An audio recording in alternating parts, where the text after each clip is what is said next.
ॐ भूर्भुवः स्वः तत्सवितुर्वरेण्यं भर्गो देवस्य धीमहि धियो यो नः प्रचोदयात्। ओम शांति शांति शांति ही। नमस्कार मेरे प्यारे दोस्तों, ये भगवान श्री रामकृष्ण परमहंसा के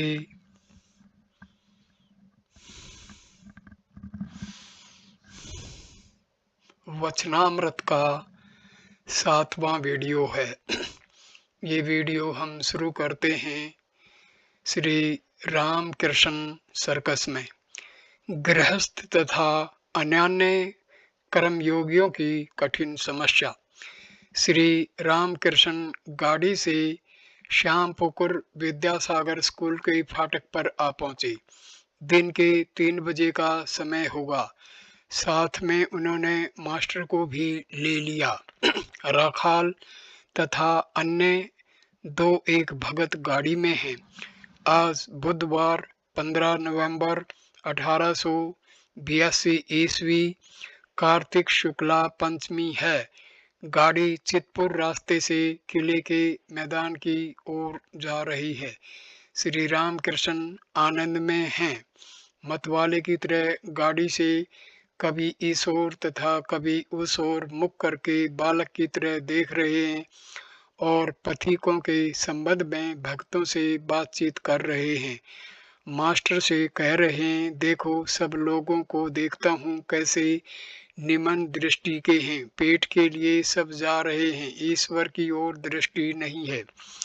श्री रामकृष्ण आज किले के मैदान में विल्सन सर्कस देखने जा रहे हैं। मैदान में पहुंचकर टिकट खरीदी गई। 8 आने की अर्थात अंतिम श्रेणी की टिकट। भक्तगण श्री रामकृष्ण को लेकर ऊंचे स्थान पर जाकर एक बेंच पर बैठे।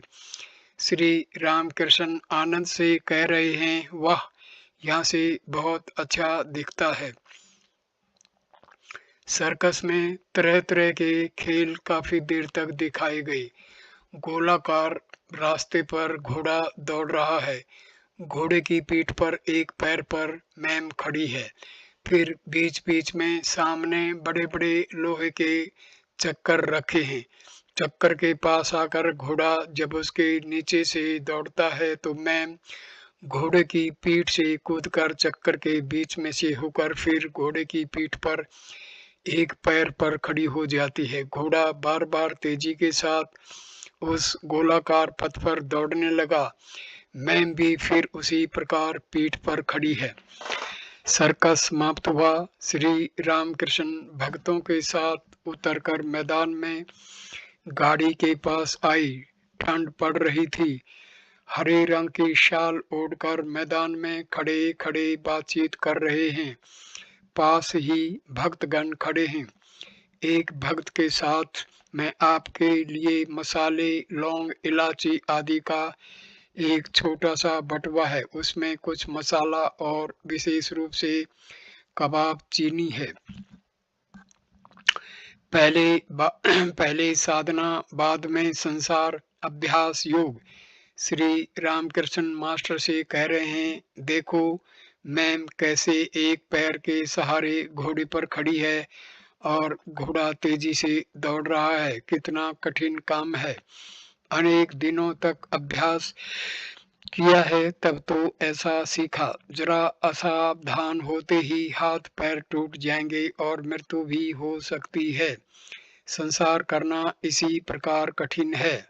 बहुत साधन भजन करने के बाद ईश्वर की कृपा से कोई इसमें सफल हुए हैं। अधिकांश लोग असफल हो जाते हैं। संसार करने जाकर और भी बद्ध हो जाते हैं और भी डूब जाते हैं। मृत्यु यंत्रणा होती है। जनक आदि की तरह किसी किसी ने उग्र तपस्या के बल पर संसार किया था। इसलिए साधन भजन की विशेष आवश्यकता है, नहीं तो संसार में ठीक नहीं रहा जा सकता। बलराम के मकान पर श्री रामकृष्ण गाड़ी पर बैठे। गाड़ी बाग बाजार के बसुपाड़ा से बसुपाड़ा से बलराम के मकान के दरवाजे पर आ खड़ी हुई। श्री रामकृष्ण भक्तों के साथ 2 मंजिले पर बैठक घर में जा बैठे। सायंकाल है, दिया जलाया गया। श्री रामकृष्ण सर्कस की बातें कर रहे हैं।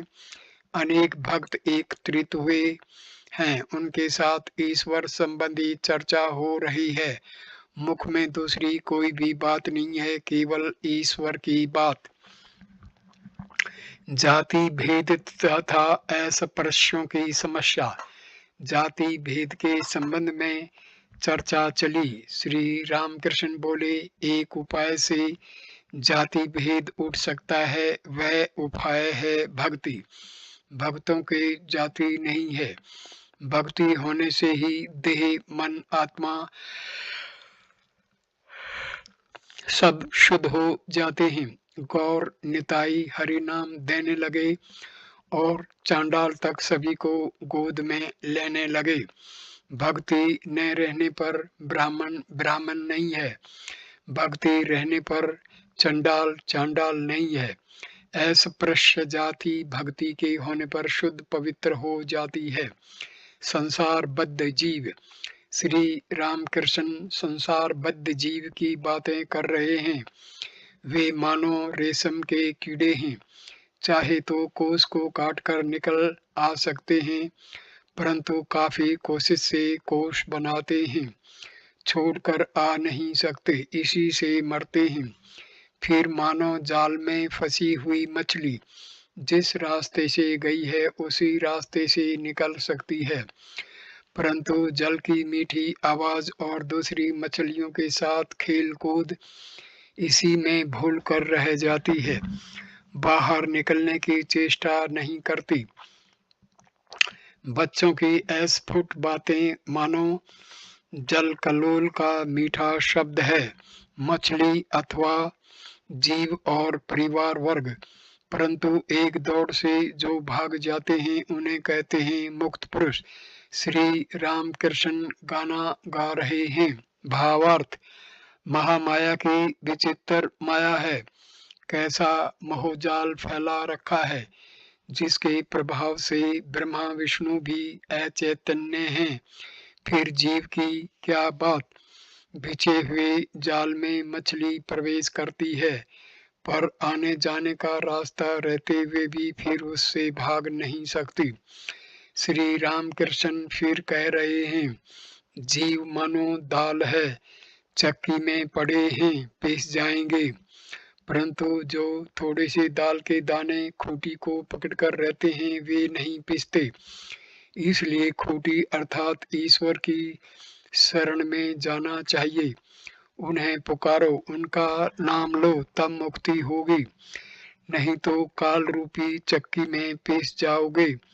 श्री रामकृष्ण फिर गाना गा रहे हैं। भावार्थ, माँ भव सागर में पड़कर शरीर रूपी यह नौका डूब रही है। हे शंकरी, माया की आंधी और मोह का तूफान अधिकाधिक तेज हो रहा है।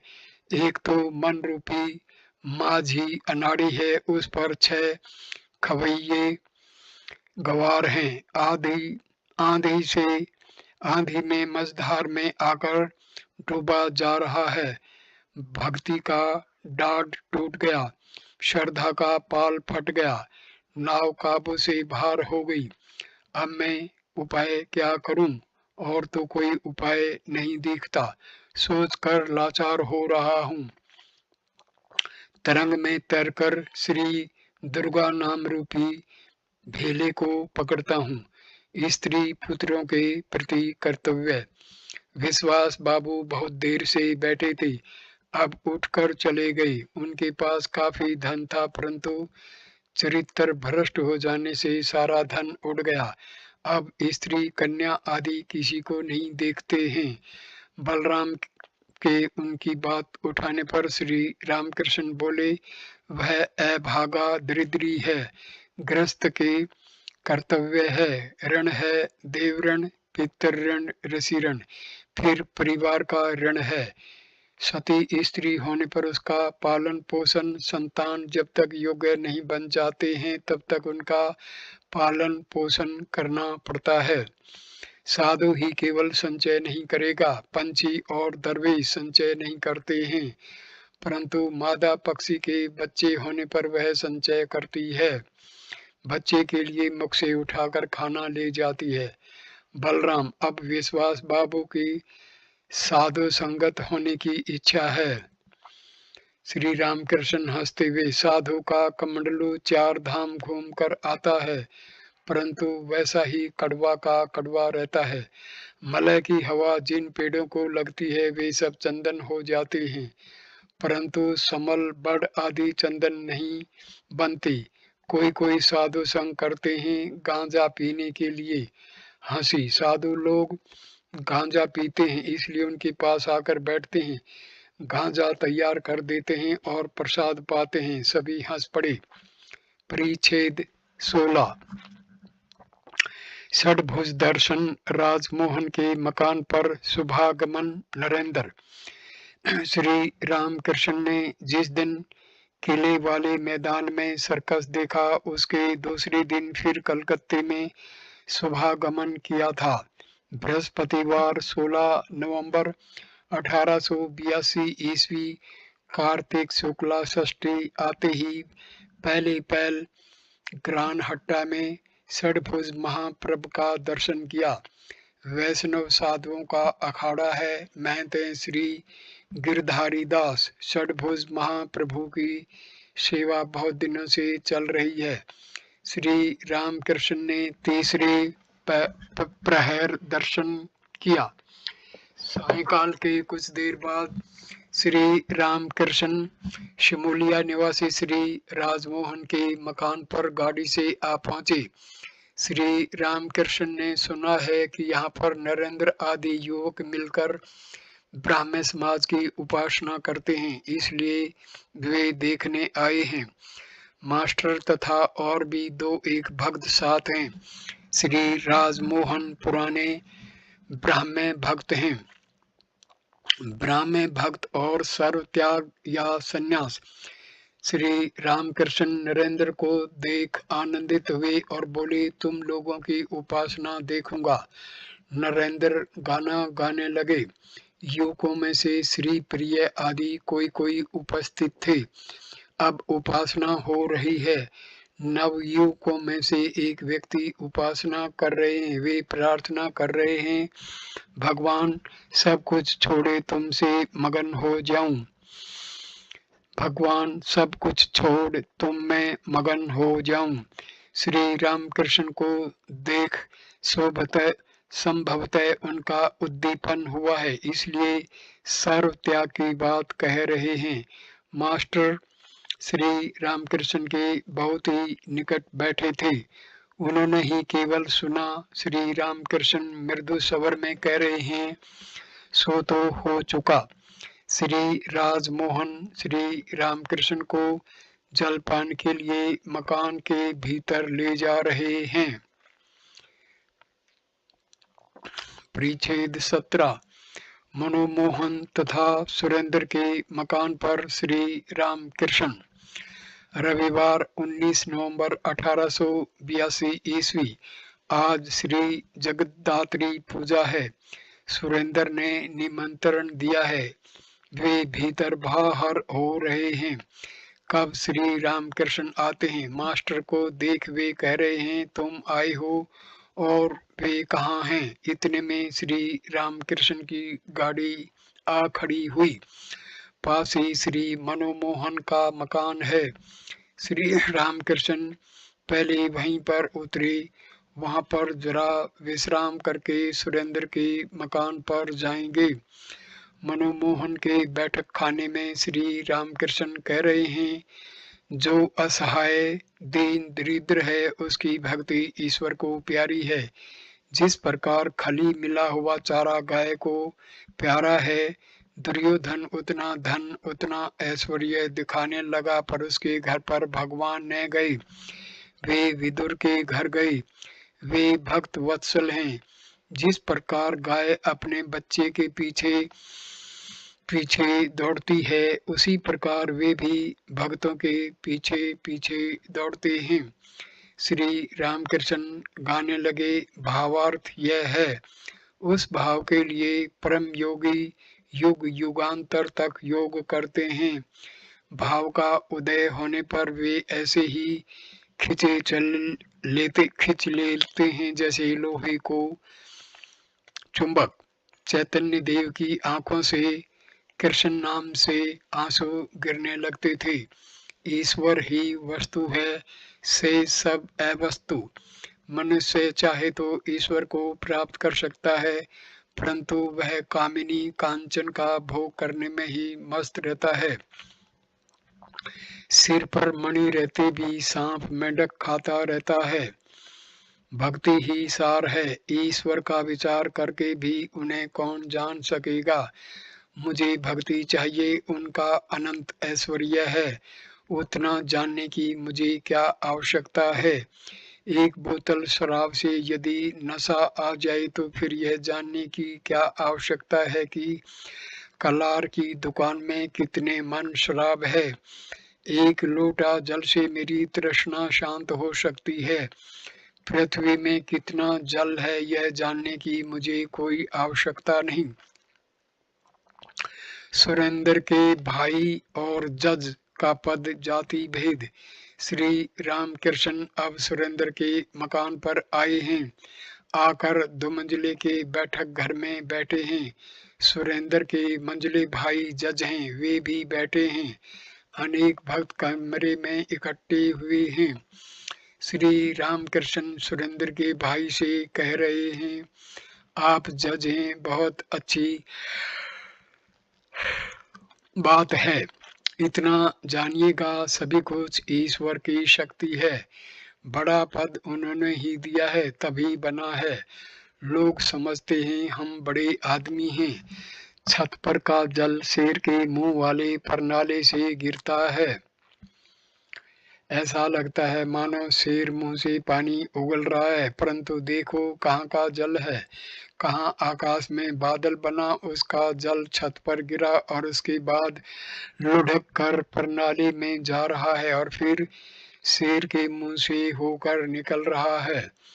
सुरेंद्र के भाई महाराज ब्राह्मण समाज वाले स्त्री स्वाधीनता की बात कहते हैं और कहते हैं जाति भेद उठा दो। यह सब आपको कैसा लगता है? श्री राम कृष्ण, ईश्वर से नया नया प्रेम होने पर वैसा हो सकता है। आंधी आने पर धूल उड़ती है।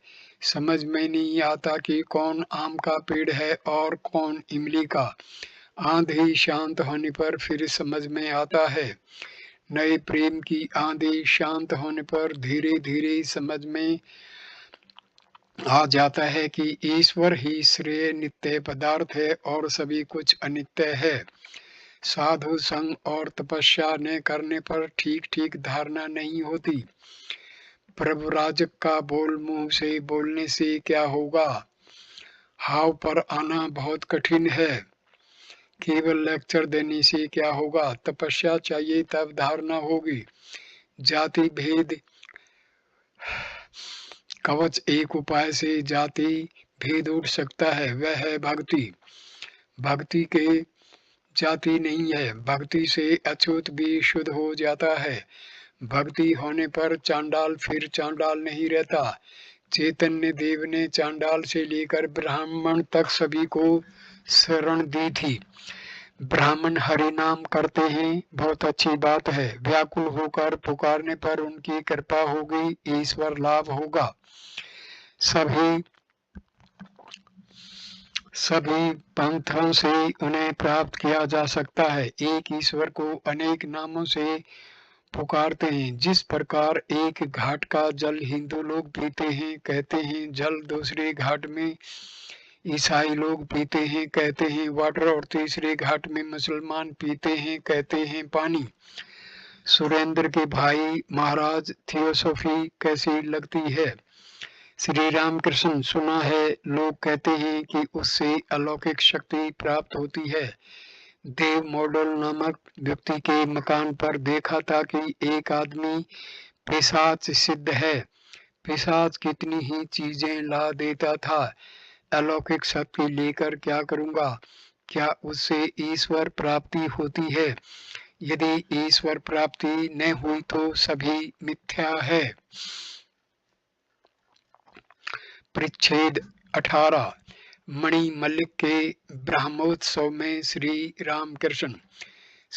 रामकृष्ण ने कलकत्ते में श्री मणिलाल मल्लिक के सिंदूर या पट्टी वाली मकान पर भक्तों के साथ शुभागमन किया है। वहां पर ब्राह्मण समाज का प्रतिवर्ष उत्सव होता है। दिन के 4 बजे का समय होगा। यहाँ पर आज ब्राह्मण समाज का वार्षिकोत्सव है। 26 नवंबर 1882 ईस्वी श्री विजय कृष्ण गोस्वामी तथा अनेक ब्राह्मण भक्त और श्री प्रेमचंद तथा गृहस्वामी के अन्य मित्रगण मास्टर आदि साथ हैं। श्री मणिलाल ने भक्तों का स्वागत के लिए अनेक प्रकार का आयोजन किया है। प्रहलाद चरित्र की कथा होगी। उसके बाद ब्राह्मण समाज की उपासना होगी। अंत में भक्तगण प्रसाद पाएंगे। श्री विजय अभी तक ब्राह्मण समाज में ही हैं। वे आज की उपासना करेंगे। उन्होंने अभी तक गैरिक वस्त्र धारण नहीं किया है। कथक महाशय प्रहलाद चरित्र की कथा कह रहे हैं। पिता हिरण्यकशिपु हरि की निंदा करते हुए पुत्र प्रहलाद का बार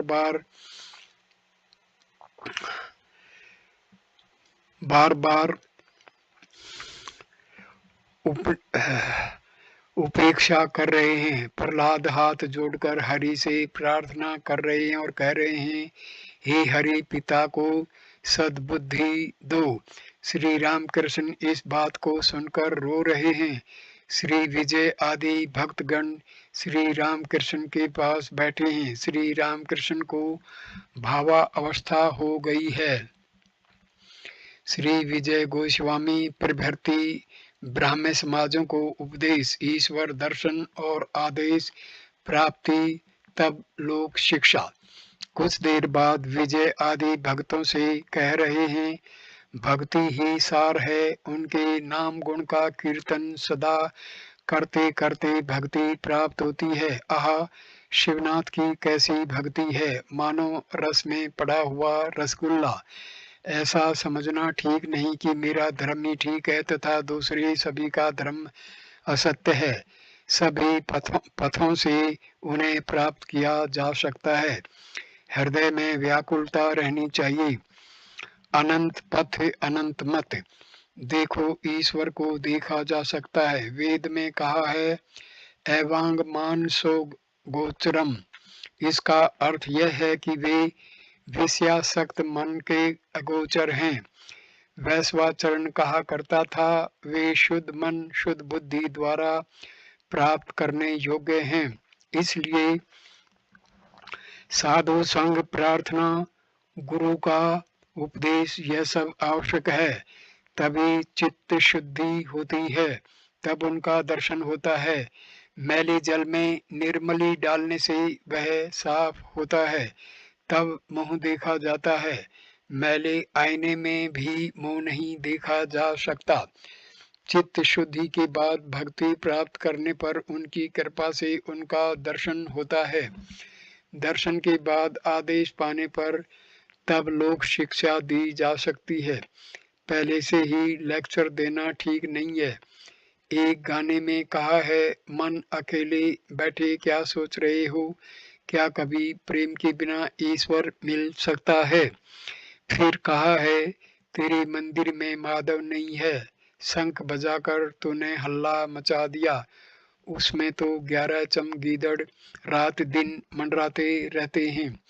पहले हृदय मंदिर को साफ करना होता है, ठाकुर जी की प्रतिमा को लाना होता है, पूजा की तैयारी करनी होती है।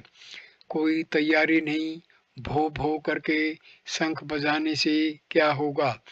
अब श्री विजय गोस्वामी वेदी पर बैठे ब्राह्मण समाज की पद्धति के अनुसार उपासना कर रहे हैं। उपासना के बाद वे श्री रामकृष्ण के पास आकर बैठे। श्री रामकृष्ण विजय के प्रति, अच्छा, तुम लोगों ने उतना पाप पाप क्यों कहा? 100 बार मैं पापी हूँ ऐसा कहने से वैसा ही हो जाता है। ऐसा विश्वास करना चाहिए कि उनका नाम लिया है मेरा फिर पाप कैसा? वे हमारे माँ बाप हैं, उनसे कहो कि पाप किया है अब कभी नहीं करूँगा और उनका नाम लो। सब मिलकर उनके नाम से देह मन को पवित्र करो, जिह्वा को पवित्र करो। मन एव मनुष्याणां कारणं बंध मोक्षयो, बंध है विषासंगी मोक्षे निर्विषयम स्मृतम। मैत्रेयी उपनिषद परिच्छेद 19। विजय कृष्ण गोस्वामी आदि के प्रति उपदेश। न जायते म्रियते वा कदिचिन्नायं भूत्वा भविता वा न भूयः, अजो नित्य शाश्वतो अयं पुराणो न हन्यते हन्यमाने शरीरे। गीता दूसरा पाठ 20वां श्लोक। मुक्त पुरुष का शरीर त्याग क्या आत्महत्या है? दक्षिणेश्वर काली मंदिर में श्रीयुत विजय कृष्ण गोस्वामी भगवान श्री रामकृष्ण के दर्शन करने आए हैं। उनके साथ 3-4 ब्राह्मण भक्त भी हैं। बृहस्पतिवार 14 दिसंबर 1882 ईस्वी। श्री रामकृष्ण देव के परम भक्त बलराम बाबू के साथ ये लोग कलकत्ते से नाव पर चढ़कर आए हैं। श्री रामकृष्ण दोपहर को जरा विश्राम कर रहे हैं। उनके पास रविवार को भीड़ ज्यादा होती है, इसीलिए जो भक्त उनसे एकांत में बातचीत करना चाहते हैं वे प्राय दूसरे ही समय में आते हैं। श्री रामकृष्ण अपने तख्त पर बैठे हुए हैं। विजय, बलराम मास्टर और दूसरे भक्त उनकी ओर मुंह करके पश्चिमा से बैठे हैं। कोई चटाई पर तो कोई फर्श पर ही बैठा है। कमरे के पश्चिम ओर के दरवाजे से गंगा जी दिखाई दे रही है। शीत ऋतु के कारण भागीरथी शांत तथा स्वच्छ जल से पूर्ण है। दरवाजे के उस ओर पश्चिम का अर्धगोलाकार बरामदा है। बरामदे के नीचे फूलों का बगीचा और फिर गंगा का पुश्ता है। पुश्ते के पश्चिम अंग से सटकर पुण्य सलीला कलुषहारिणी गंगा मानो ईश्वर मंदिर के पाद मूल को आनंद के साथ धोते हुए बहती जा रही है। ठंड काल है, इसलिए सभी गर्म कपड़े चढ़ाए हुए हैं। विजय को सूल की बहुत पीड़ा होती है, इसलिए वे अपने साथ दवा की शीशी ले आए हैं। दवा लेने का समय होने पर दवा लेंगे। इस समय विजय साधारण ब्राह्मण समाज में आचार्य की नौकरी करते हैं। उन्हें समाज की वेदी पर बैठकर उपदेश देना पड़ता है, परंतु आजकल समाज के साथ अनेक विषयों पर उनका मतभेद हो रहा है। क्या किया जाए? नौकरी करते हैं, इसलिए अपनी इच्छा के अनुसार न तो कुछ कह सकते हैं और न कर ही सकते हैं। विजय का जन्म एक अत्यंत पवित्र और उच्च कुल में हुआ है। भगवान श्री चैतन्य देव के एक प्रधान पार्षद अद्वैत गोस्वामी विजय के पूर्व पुरुष हैं। अद्वैत गोस्वामी ज्ञानी थे, निराकार पर ब्रह्म के चिंतन में लीन रहते थे, पर साथ ही उन्होंने भक्ति की भी पराकाष्ठा दिखाई है। वे हरि प्रेम में मतवाले होकर नृत्य करते थे। इतने आत्म विस्मृत हो जाते थे कि नाचते नाचते अंग से वस्त्र तक खिसक जाते थे। विजय भी ब्राह्मण समाज में आए हैं, निराकार पर ब्रह्म का चिंतन करते हैं, परंतु अपने पूर्वज अद्वैत गोस्वामी के पवित्र रक्त की धारा उनकी देह में प्रवाहित हो रही है। हृदय में भगवत प्रेम का अंकुर प्रकाशोन्मुख है। केवल समय की प्रतीक्षा कर रहा है। इसलिए वे भगवान श्री रामकृष्ण की अपूर्व भगवत प्रेमोन्मत्त अवस्था को देखकर मुग्ध हुए हैं। मंत्र मुग्ध सर्प जिस प्रकार सपेरे के सामने फन निकाले बैठा रहता है, उसी प्रकार विजय भी श्री रामकृष्ण के श्रीमुख से निकलने वाले भगवत प्रसंग को सुनते हुए मुग्ध होकर उनके पास बैठे रहते हैं। फिर वे जब भगवत प्रेम में बालकों की भांति नृत्य करने लगते हैं, तब विजय भी उनके साथ नाचने लग जाते हैं। विष्णु अडेदह में रहता था। उसने गले में छुरा लगाकर आत्महत्या कर ली। आज उसी की चर्चा हो रही है। श्री रामकृष्ण, देखो उस लड़के ने आत्महत्या कर ली। जब से यह सुना मन दुखी हो रहा है। यहाँ आता था, स्कूल में पढ़ता था, पर कहता था संसार अच्छा नहीं लगता। पश्चिम चला गया था। किसी आत्मीय के यहाँ कुछ दिन ठहरा था। वहाँ निर्जन वन में, मैदान में, पहाड़ पर बैठा हुआ सदा ध्यान करता था। उसने मुझसे कहा था, न जाने ईश्वर के कितने रूपों के दर्शन करता हूँ। जान पड़ता है यह अंतिम जन्म था। पूर्व जन्म में बहुत कुछ काम उसने कर डाला था, कुछ बाकी रह गया था, वह भी जान पड़ता है इस जन्म में पूरा हो गया। पूर्व जन्म का संस्कार मानना चाहिए। मैंने सुना है एक मनुष्य शव साधना कर रहा था, घने जंगल में भगवती की आराधना कर रहा था, परंतु वह अनेक प्रकार की विभीषिकाएं देखने लगा। अंत को उसे बाघ पकड़ ले गया। वहीं एक और आदमी बाघ के भय से पास के एक पेड़ पर चढ़कर बैठा हुआ था। शव तथा पूजा की अन्य सामग्रियां इकट्ठी देखकर वह उतर पड़ा और आचमन करके शव के ऊपर बैठ गया। कुछ जब करते ही माँ प्रकट होकर बोली, मैं तुझ पर प्रसन्न हूँ, तुम वर मांग।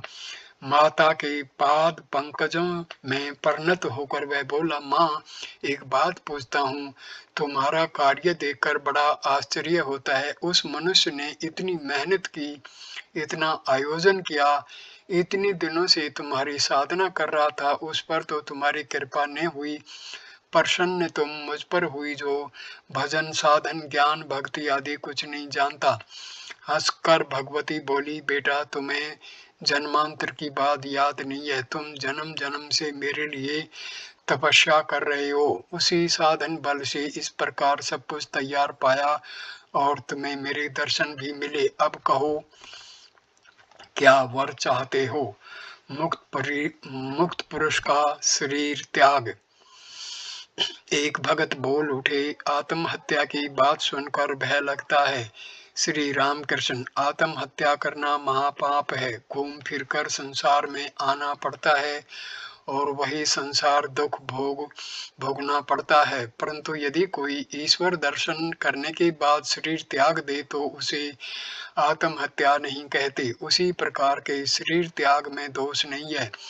ज्ञान लाभ के बाद कोई शरीर छोड़ देता है। जब मिट्टी के सांचे में सोने की मूर्ति ढल जाती है, तब मिट्टी का सांचा चाहे कोई हो चाहे तोड़ दो। तब मिट्टी का सांचा चाहे कोई रखे चाहे तोड़ दो। कई वर्ष हो गए। वराहा नगर से एक लड़का आता था। उम्र कोई 20 साल की होगी। नाम गोपाल सेन था। जब यहाँ आता था तब उसको इतना भाव हो जाता था कि हृदय को उसको पकड़ के रखना पड़ता था कि कहीं गिरकर उसके हाथ पैर न टूट जाएं। उस लड़के ने एक दिन एकाएक मेरे पैरों पर हाथ रखकर कहा, मैं और न आ सकूंगा, अब मैं चला। कुछ दिन बाद सुना कि उसने देह छोड़ दी। दूसरा, अनित्यम सुखम लोकम मिमम प्राप्य भजस्व माम। गीता 9वां पाठ 33वां श्लोक।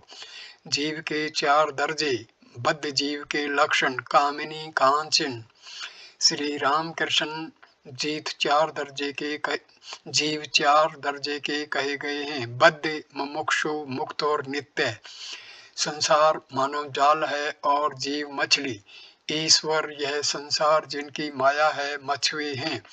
जब मछुए के जाल में मछलियां पड़ती हैं तब कुछ मछलियां जाल चीरकर भागने की अर्थात मुक्त होने की कोशिश करती हैं। उन्हें उन्हें मुमुक्षु जीव कहना चाहिए। जो भागने की चेष्टा करती है उनमें से सभी नहीं भाग सकती। दो चार मछलियां ही धड़ाम से कूदकर भाग जाती हैं, तब लोग कहते हैं वह बड़ी मछली निकल गई। ऐसे में ही दो चार मनुष्य मुक्त जीव हैं। कुछ मछलियां स्वभावतः ऐसी सावधानी में रहती हैं कि कभी जल में आती ही नहीं। नारद आदि नित्य जीव कभी संसार जाल में नहीं फंसते, परंतु प्राय अधिकतर मछलियां जाल में पड़ जाती हैं, फिर भी उन्हें होश नहीं कि जाल में पड़ी हैं। अब मरना होगा। जाल में पड़ते ही जाल सहित इधर से उधर भागती हैं और सीधे कीचड़ में घुसकर देह छिपाना चाहती हैं। भागने की कोई चेष्टा नहीं, बल्कि कीचड़ में और गड़ जाती हैं। ये ही बद्ध जीव हैं। बद्ध जीव संसार में अर्थात कामनी कांचन में फंसे हुए हैं। कलंक सागर की मगन है, पर सोचते हैं कि बड़े आनंद में हैं। जो मुमुक्षु या मुक्त हैं, संसार उन्हें कृप जान पड़ता है, अच्छा नहीं लगता।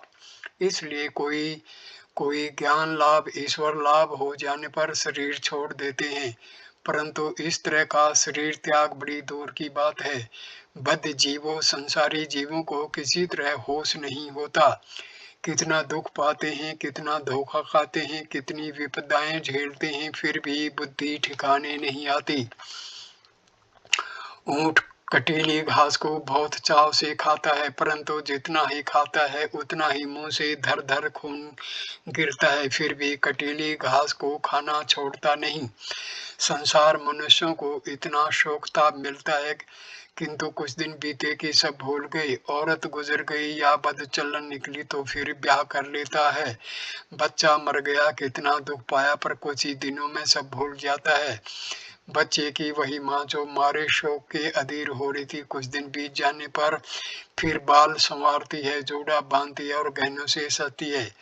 इसी तरह मनुष्य बेटी के ब्याह से कुल धन गंवा बैठता है, परंतु हर साल बेटियों को पैदा करने से घाटा नहीं होने देता। मुकदमेबाजी से घर में एक कौड़ी नहीं रह जाती तो भी मुकदमे के लिए लोटा डोर टांगे फिरता है। जितने लड़के पैदा हुए हैं, अच्छा भोजन, अच्छे कपड़े, अच्छा घर उन्हीं को नहीं मिलता, ऊपर से हर साल एक और पैदा होता है। कभी कभी तो सांप छछूंदर वाली गति होती है, न निगल सके न उगल सके। बद्ध जीव कभी समझ भी गया कि संसार में कुछ है ही नहीं, सिर्फ गुठली चाटना है, तो भी वह उसे नहीं छोड़ सकता, ईश्वर की ओर मन नहीं ले जा सकता। केशव सेन के एक आत्मीय को देखा। उम्र कोई 50 साल की थी, पर ताश खेल रहा था, मानो ईश्वर का नाम लेने का समय नहीं आया। बद्ध जीव का एक और लक्षण है, यदि उसको संसार से हटाकर किसी अच्छी जगह पर ले जाओ तो वह तड़प तड़प कर मर जाएगा। विष्ठा के कीट को विष्ठा ही में आनंद मिलता है, उसी से वह हष्ट पुष्ट होता है। उस कीट को अगर अन्न की हांडी में रख दो तो वह मर जाएगा। सब स्तब्ध हैं। तीसरा भाग। असंशयम महाबाहो मनो दुर्निग्रहम चलम अभ्यासेन तु कौन्तेय वैराग्येन गृहीते। गीता का छठा पाठ 35वां श्लोक। तीव्र वैराग्य तथा बद्ध जीव विजय। बद्ध जीवों के मन की कैसी अवस्था हो तो मुक्ति हो सकती है। श्री रामकृष्ण। ईश्वर की कृपा से तीव्र वैराग्य होने पर इस कामनी कांचन की आसक्ति से निस्तार हो सकता है। जानते हो तीव्र वैराग्य किसे कहते हैं? बनत बनत बनी जाई, चलो राम भजो, यह सब मंद वैराग्य है। जिसे तीव्र वैराग्य होता है उसके प्राण भगवान के लिए व्याकुल रहते हैं, जैसे अपनी कोख की बच्ची के लिए माँ व्याकुल रहती है। जिसको तीव्र वैराग्य होता है वह भगवान को छोड़ और कुछ नहीं चाहता। संसार को वह कुआं समझता है, उसे जान पड़ता है कि अब डूबा। आत्मियों को वह काला नाग देखता है, उनके पास से उसकी भागने की इच्छा होती है और भागता भी है। घर का काम पूरा कर ले तब ईश्वर की चिंता करेंगे, यह उसके मन में आता ही नहीं, भीतर बड़ी जिद रहती है। तीव्र वैराग्य किसे कहते हैं, इसकी एक कहानी सुनो। किसी देश में एक बार वर्षा कम हुई। किसान नालियां काट काट कर दूर से पानी लाते थे। एक किसान बड़ा हठी था। उसने एक दिन शपथ ली कि जब तक पानी न आने लगे, नहर से नाली का योग न हो जाए, तब तक बराबर नाली खोदूंगा। इधर नहाने का समय हुआ। उसकी स्त्री ने लड़की को उसे बुलाने भेजा। लड़की बोली, पिताजी दोपहर हो गई, चलो तुमको माँ बुलाती है। उसने कहा, तू चल, अब हमें अभी काम है। दोपहर ढल गई पर वह काम पर डटा रहा, नहाने का नाम न लिया। तब उसकी स्त्री खेत में जाकर बोली, नहाओगे कि नहीं, रोटियां ठंडी हो रही हैं। तब तो हर काम से हट करते हो, काम कल करना या भोजन के बाद करना। गालियां देता हुआ कुदाल उठाकर किसना स्त्री को मारने दौड़ा। बोला, तेरी बुद्धि मारी गई है क्या? देखती नहीं कि पानी नहीं बरसता, खेती का काम सब पड़ा है, अब की बार लड़के बच्चे क्या खाएंगे? सबको भूखों मरना होगा। हमने यही ठान लिया है कि खेत में पहले पानी लाएंगे, नहाने खाने की बात पीछे होगी। मामला टेढ़ा देखकर उसकी स्त्री वहां से लौट पड़ी। किसान ने दिन भर जी तोड़ मेहनत करके शाम के समय नहर के साथ नाली का योग कर दिया। फिर एक किनारे बैठकर देखने लगा किस तरह नहर का पानी खेत में कल कल सवर से बहता हुआ आ रहा है। तब उसका मन शांति और आनंद से भर गया। घर पहुंचकर उसने स्त्री को बुलाकर कहा, ले आ अब डाल और रस्सी। स्नान भोजन करके निश्चिंत होकर फिर वह सुख से खर्राटे लेने लगा। जिद यह है और यही तीव्र वैराग्य की उपमा है। खेत में पानी लाने के लिए एक और किसान था। उसकी स्त्री जब गई और बोली, धूप बहुत हो गई है, चलो अब इतना काम नहीं करते, तब वह चुपचाप कुदाल एक और रखकर बोला, अच्छा तू कहती है तो चलो। सब हंसते हैं। वह किसान खेत में पानी न ला सका, वह मंद वैराग्य की उपमा है।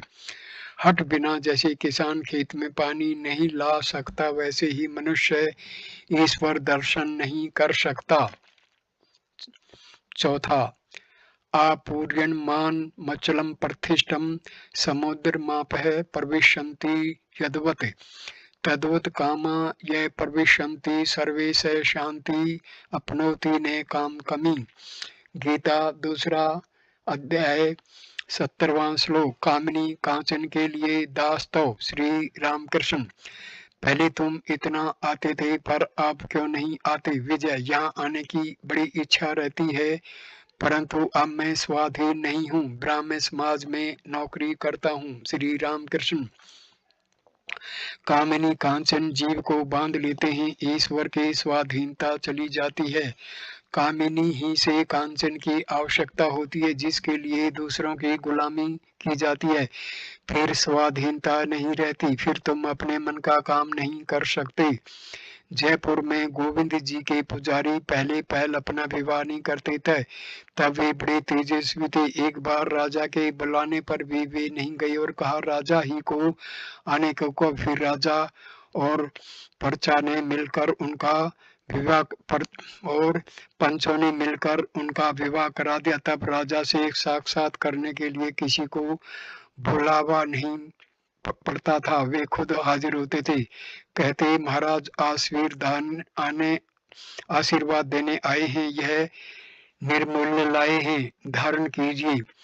आज घर बनवाना है, आज लड़के का अन्नप्राशन है, आज लड़के का पाठशाला जाने का शुभ मुहूर्त है, इन्हीं कारणों से आना पड़ता है। 1200 भगत और 1300 भगतीन वाली कहावत तो जानते हो ने। नित्यानंद गोस्वामी के पुत्र वीरभद्र के 1300 भक्त शिष्य थे। जब वे सिद्ध हो गए तब वीरभद्र डरे। वे सोचने लगे कि ये सब के सब सिद्ध हो गए, लोगों को जो कह देंगे वही होगा, जिधर से निकलेंगे वही भय है, क्योंकि मनुष्य बिना जाने यदि कोई अपराध कर डालेगा तो उनका अहित होगा। यह सोचकर वीरभद्र ने उन्हें बुलाकर कहा, तुम गंगा तट से संध्या उपासना करके हमारे पास आ जाओ। भगत तब ऐसा तेजस्वी थे कि ध्यान करते ही करते समाधि मगन हो गए। कब ज्वार का पानी सिर से बह गया इसकी उन्हें खबर ही नहीं, भाटा हो गया तथापि ध्यान भंग न हुआ। तरह से भक्तों में से एक सो समझ गए थे कि वीरभद्र क्या कहेंगे। आचार्य की बात को टालना नहीं चाहिए, अतः वे तो खिसक गए। वीरभद्र से एक साक्षात नहीं किया। रहे 1200 भगत वे वीरभद्र के पास लौट कर आए। वीरभद्र बोले, ये 1300 भक्ति ने तुम्हारी सेवा करेगी, तुम लोग इनसे विवाह करोगे। शिष्यों ने कहा, जैसी आपकी आज्ञा, परंतु हम में से 100 न जाने कहाँ चले गए। उन 1200 भक्तों के साथ एक एक सेवादासी रहने लगी। फिर उनका वह तेज तपस्या बल न रह गया। स्त्री के साथ रहने के कारण वह बल जाता रहा, क्योंकि उसके साथ स्वाधीनता नहीं रह जाती। विजय से तुम लोग स्वयं यह देखते हो, दूसरे का काम करते हुए क्या हो रहे हो। और देखो, इतनी परीक्षाएं पास करने वाले, इतनी अंग्रेजी जानने वाले पंडित नौकरी करते हुए सुबह शाम मालिकों के बूट की ठोकरें खाते हैं। इसका कारण केवल कामिनी है। विवाह करके यह हरी भरी दुनिया उजाड़ने की इच्छा नहीं होती, इसलिए यह अपमान दास्ता की इतनी मार। ईश्वर लाभ के उपरांत कामिनी की मातृभाव से पूजा। यदि एक बार उस प्रकार के तीव्र वैराग्य से भगवान मिल जाएं तो फिर स्त्रियों के प्रति आसक्ति नहीं रह जाती। घर में रहने से भी स्त्री की लालसा नहीं होती, फिर उससे कोई भय नहीं रहता। यदि एक चुंबक पत्थर बड़ा हो और एक छोटा, तो लोहे को कौन खींच सकता है? बड़ा ही खींच सकता है। ईश्वर बड़ा चुंबक पत्थर है और कामिनी छोटा चुंबक पत्थर है, तो भला कामिनी क्या कर सकेगी? एक भक्त, महाराज स्त्रियों से घृणा करें। श्री रामकृष्ण। जिन्होंने ईश्वर लाभ कर लिया है वे स्त्रियों को ऐसी दृष्टि से नहीं देखते जिससे भय हो। वे यथार्थ देखते हैं कि स्त्रियों में ब्रह्मई माता का अंश है और उन्हें माता जानकर उनकी पूजा करते हैं। वे जैसे तुम कभी कभी आया करो, तुम्हें देखने की बड़ी इच्छा होती है। 5वां भाग। ईश्वरादेश प्राप्त होने के बाद आचार्य पद। विजय। ब्राह्मण समाज का काम करना पड़ता है, इसलिए हर्ष में नहीं आ सकता। अवकाश मिलने पर आऊंगा। श्री राम कृष्ण। देखो, आचार्य का काम बड़ा कठिन है। ईश्वर का प्रत्यक्ष आदेश पाए बिना लोक शिक्षा नहीं दी जा सकती। यदि आदेश पाए बिना ही उपदेश दिया जाए तो लोग उस ओर ध्यान नहीं देते, उस उपदेश से कोई शक्ति नहीं रहती। पहले साधना करके या जिस तरह हो ईश्वर को प्राप्त करना चाहिए। उनकी आज्ञा मिलने पर फिर लेक्चर दिया जा सकता है। उस देश में हल्दहार पुकुर नाम का एक तालाब है, उसके बांध पर लोग पाखाना किया करते थे। जो लोग घाट पर आते थे वे उन्हें खूब गालियां देते थे, खूब गुल गपाड़ा मचाते थे, परंतु गालियों से कोई काम नहीं होता था। दूसरे दिन फिर वही हालत होती थी।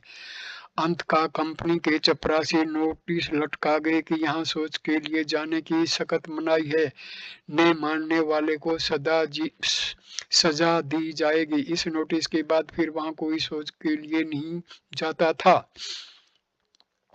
उनके आदेश के बाद कहीं भी आचार्य हुआ जा सकता है और लेक्चर भी दिया जा सकता है। जिसको उनका आदेश मिलता है उसे उनकी शक्ति भी मिलती है, तब वह आचार्य का कठिन काम कर सकता है। एक बड़े जमींदार से उसकी एक प्रजा मुकदमा लड़ रही थी। तब लोग समझ गए कि उस प्रजा के पीछे कोई जोरदार आदमी है। संभव है कि कोई बड़ा जमींदार ही उसकी ओर से मुकदमा चला रहा हो। मनुष्य साधारण जीव है, ईश्वर की शक्ति के बिना आचार्य जैसा कठिन काम नहीं कर सकता। सच्चिदानंद ही गुरु और मुक्तिदाता है। विजय। महाराज, ब्रह्म समाज में जो उपदेश दिए जाते हैं, क्या उनसे लोगों का उद्धार नहीं होता? श्री राम कृष्ण। मनुष्य में वह शक्ति कहाँ कि वह दूसरे को संसार बंधन से मुक्त कर सके। यह भुवन मोहिनी माया जिनकी है वे ही इस माया से मुक्त कर सकते हैं। सच्चिदानंद गुरु को छोड़ और दूसरी गति नहीं है। जिसको ईश्वर दर्शन नहीं हुआ, उनका देश नहीं मिला, जो ईश्वर की शक्ति में विश्वास शक्तिशाली नहीं है, उसकी क्या मजाल है कि जीवों का भवबंधन मोचन कर सके। मैं एक दिन पंचवटी के निकट झाऊ तल्ले की ओर जा रहा था। एक मेंढक की आवाज सुनाई दी, जान पड़ा कि सांप ने पकड़ा है। काफी देर बाद जब लौटने लगा तब भी उस मेंढक की पुकार शुरू हुई थी। बढ़कर देखा तो दिखाई दिया कि एक कोड़ियाला सांप उस मेंढक को पकड़े हुए न छोड़ सकता है न निगल सकता है। उस मेंढक की भी भय व्यथा दूर नहीं हो रही है। तब मैंने सोचा कि यदि कोई असल सांप पकड़ता तो 3 ही पुकार में उसको चुप हो जाना पड़ता। इस कोड़ियाले ने पकड़ा है, इसलिए सांप की भी दुर्दशा है और मेंढक की भी। यदि सद्गुरु हो तो जीव का अहंकार 3 ही पुकार से दूर होता है। गुरु कच्चा हुआ तो गुरु की भी दुर्दशा है और शिष्य की भी। शिष्य का अहंकार दूर नहीं होता, न उसके भवबंधन की फांसी कटती है। कच्चे गुरु के पल्ले पड़ा तो ईश्वर मुक्त नहीं होती। कच्चे गुरु के पल्ले पड़ा तो शिष्य मुक्त नहीं होता। छठा भाग, अहंकार विमूढ़ात्मा कर्ता हमेति मन्यते। गीता तीसरा पाठ 27वां श्लोक। माया या अहम बुद्धि का नाश और ईश्वर दर्शन। विजय। महाराज, हम लोग इस तरह बद्ध क्यों हो रहे हैं? ईश्वर को क्या नहीं देख पाते? श्री रामकृष्ण, जीव का अहंकार ही माया है। यही अहंकार कुल आवरणों का कारण है। मैं मरा की बला टली। यदि ईश्वर की कृपा से मैं करता हूँ यह ज्ञान हो गया तो वह मनुष्य तो जीवन मुक्त हो गया, फिर उसे कोई भय नहीं। यह माया या अहम मेघ की तरह है। मेघ का एक छोटा सा ही टुकड़ा क्यों न हो, पर उसके कारण सूर्य नहीं दिख पड़ते। उसके हट जाने से ही सूर्य दिख पड़ते हैं। यदि श्री गुरु की कृपा से एक बार अहम बुद्धि दूर हो जाए तो फिर ईश्वर के दर्शन होते हैं। सिर्फ 2.5 हाथ की दूरी पर श्री रामचंद्र हैं जो साक्षात ईश्वर हैं, पर बीच में सीता रूपिणी माया का पर्दा पड़ा हुआ है। इसी कारण लक्ष्मण रूपी जीव को ईश्वर के दर्शन नहीं होते। यह देखो, तुम्हारे मुंह के आगे मैं इस अंगोछे की ओट करता हूँ। अब तुम मुझे नहीं देख सकते, पर हूँ मैं तुम्हारे बिल्कुल निकट। इसी तरह औरों की अपेक्षा भगवान निकट है, फिर इस माया आवरण के कारण तुम उनके दर्शन नहीं पाते। जीव तो स्वयं सच्चिदानंद स्वरूप हैं, परंतु इसी माया या अहंकार से वे नाना उपाधियों में पड़े हुए अपने स्वरूप को भूल गए हैं। एक एक उपाधि होती है और जीवों का स्वभाव बदल जाता है। किसी ने काली धारीदार धोती पहनी की देखना, प्रेम गीतों की तान मुंह में अपने आप ही निकल पड़ती है, और ताश खेलना, सैर सपाटे के लिए निकलना तो हाथ में छड़ी लेकर यह सब अपने आप जुट जाते हैं। चाहे दुबला पतला ही हो, परंतु बूट पहनते ही सीटी बजाना शुरू हो जाता है। सीढ़ियों पर चढ़ते समय साहेबों की तरह उछल कर चढ़ता है। मनुष्य के हाथ में कलम रहे तो उसका यह गुण है कि वह कागज का जैसा तैसा टुकड़ा पाते ही वह उस पर कलम घिसना शुरू कर देता है। रुपया भी एक विचित्र उपाधि है। रुपया होते ही मनुष्य एक दूसरी तरह का हो जाता है, वह पहले जैसा नहीं रह जाता। यहाँ एक ब्राह्मण आया जाया करता था। बाहर से वह बड़ा विनयी था। कुछ दिन बाद हम लोग कौन नगर गए। हृदय साथ था। हम लोग नाव पर से उतरे कि देखा वही ब्राह्मण गंगा के किनारे बैठा हुआ है।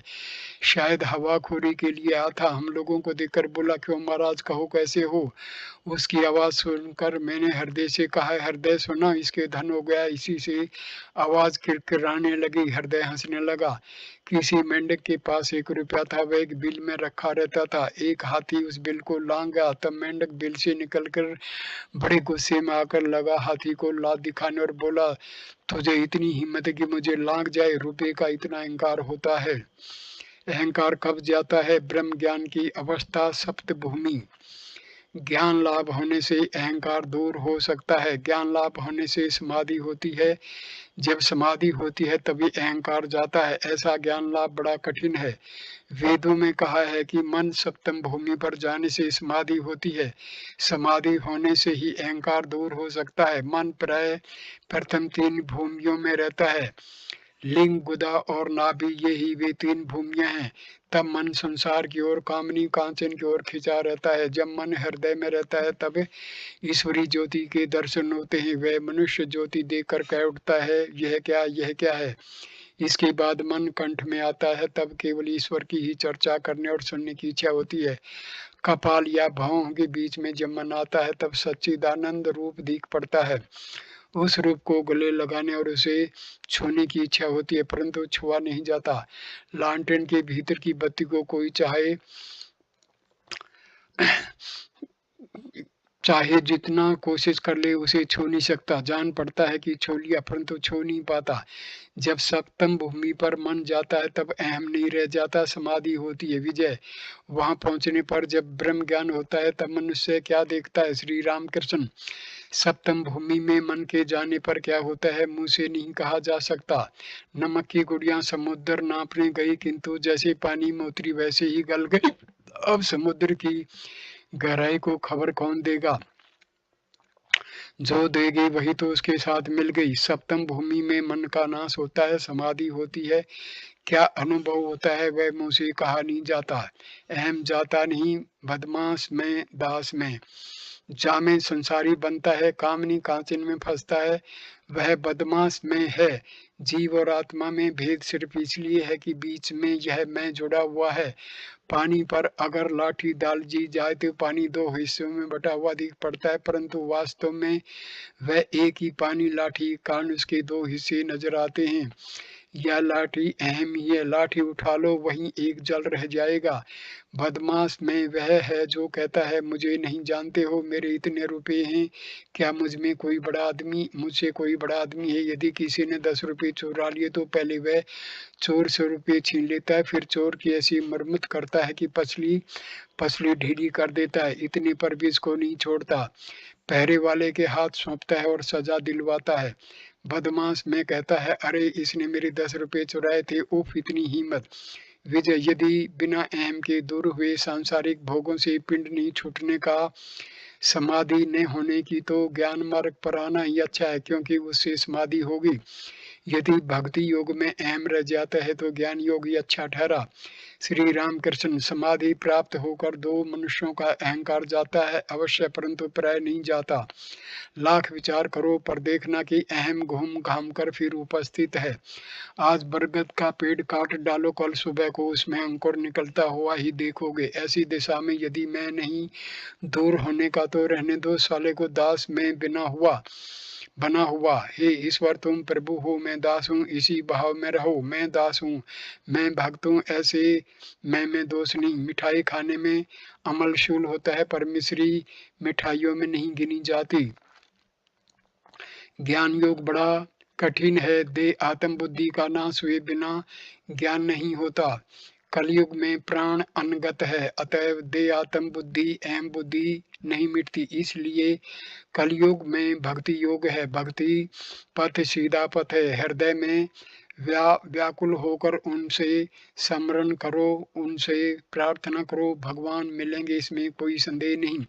मानो जल राशि पर बिना बांस रखते ही एक रेखा खींच गई, मानो वहां के दो भाग हो गए, परंतु वहां रेखा बड़ी देर तक नहीं रहती। दास में ये भक्त का भाव अथवा बालक का मैं, यह सब मैं की रेखाएं मात्र हैं।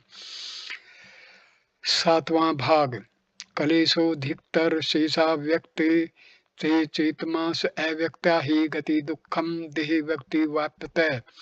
भक्ति योग ही युग धर्म है। ज्ञान योग की विशेष कठिनता दास में, भक्त में और बालक में। विजय, महाराज आप बदमाश में को दूर करने के लिए कहते हैं, तो क्या दास में दोष नहीं? श्री रामकृष्ण, नहीं, दास में अर्थात मैं ईश्वर का दास हूँ, मैं उनका भक्त हूँ, इस अभिमान में दोष नहीं, बल्कि इससे ईश्वर मिलते हैं। विजय, अच्छा तो दास में वाले के काम क्रोध आदि कैसे होते हैं? श्री रामकृष्ण, अगर उसके भाव में पूरी सच्चाई आ जाए तो काम क्रोध आदि का आकार मात्र रह जाता है। यदि ईश्वर लाभ के बाद भी किसी का दास में या भक्त में बना रहे तो वह मनुष्य किसी का अनिष्ट नहीं कर सकता। पारस पत्थर छू जाने पर तलवार सोना हो जाती है। तलवार का स्वरूप तो रहता है, पर वह किसी का हिस्सा नहीं करती।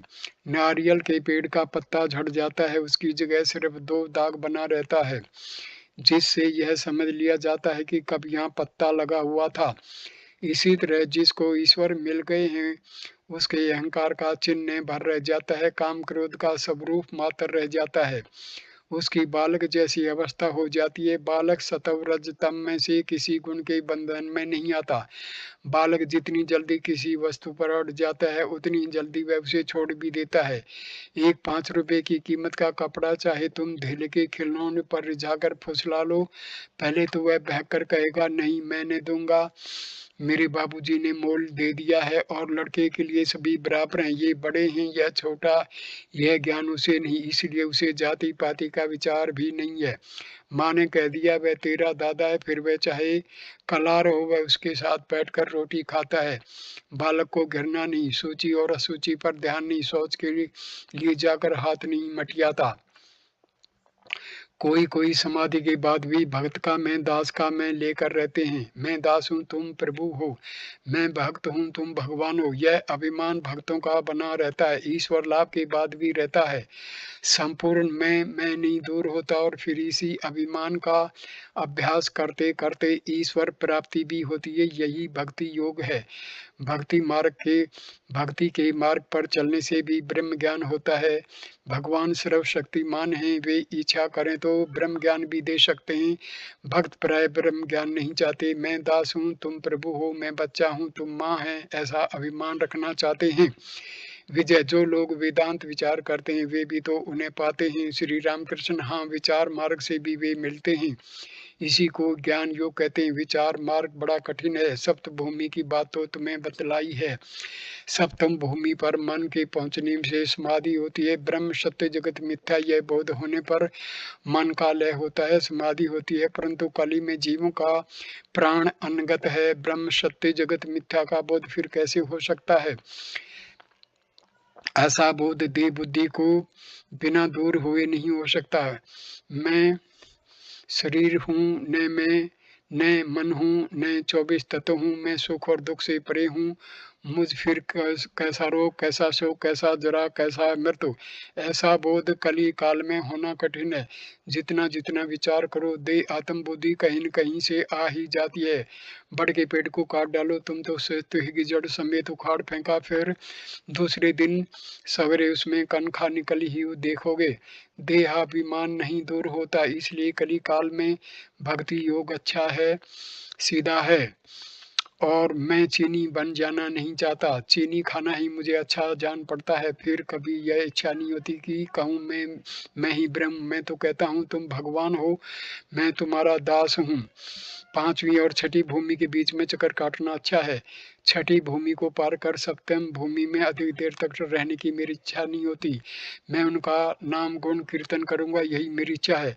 सेवक भाव बड़ा अच्छा है। और देखो ये तिरंगे गंगा ही की हैं, परंतु तिरंगों की ही गंगा ऐसा कोई नहीं कहता। मैं वही हूँ, यह अभिमान अच्छा नहीं है। देह आत्म बुद्धि के रहते ऐसा अभिमान जिसको होता है उसकी बड़ी हानि होती है, फिर वह आगे बढ़ नहीं सकता, धीरे धीरे पतित हो जाता है। वह दूसरों की आंखों में धूल झोंकता है, साथ ही अपनी आंखों में भी अपना स्थिति का हाल वह नहीं समझ पाता। भक्ति के 2 प्रकार, उत्तम अधिकारी, ईश्वर दर्शन का उपाय। परंतु भेड़िया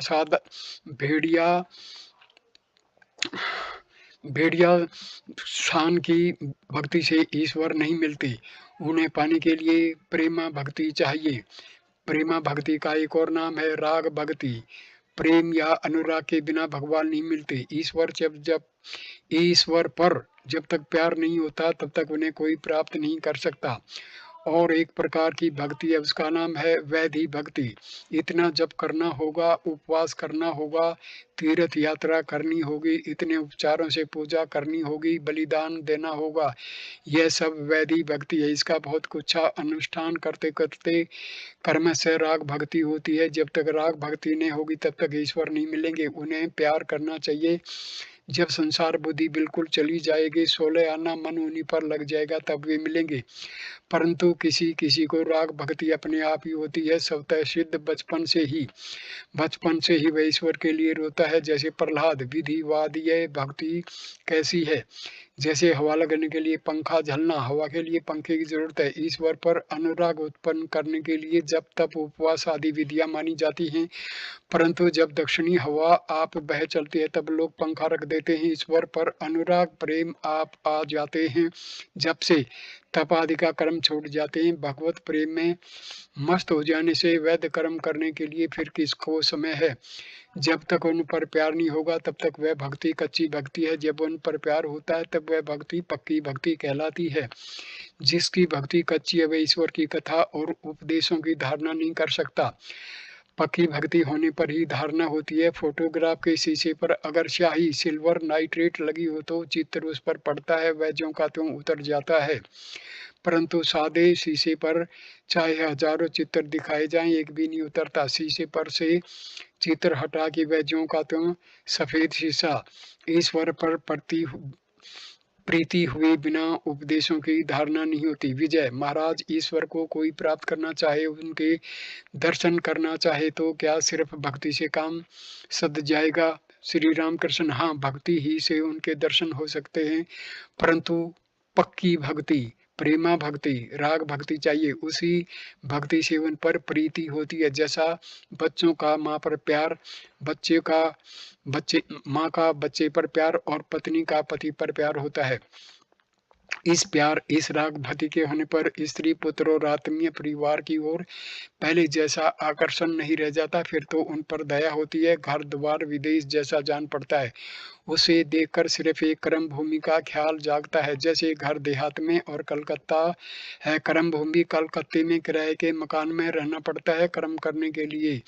ईश्वर पर प्यार होने से संसार की आसक्ति, विषय बुद्धि बिल्कुल जाती रहेगी। विषय बुद्धि का लेश मात्र रहते हुए उनके दर्शन नहीं हो सकते। दिया सलाई अगर भीगी हो तो वह चाहे जितना रगड़ो वह जलती ही नहीं।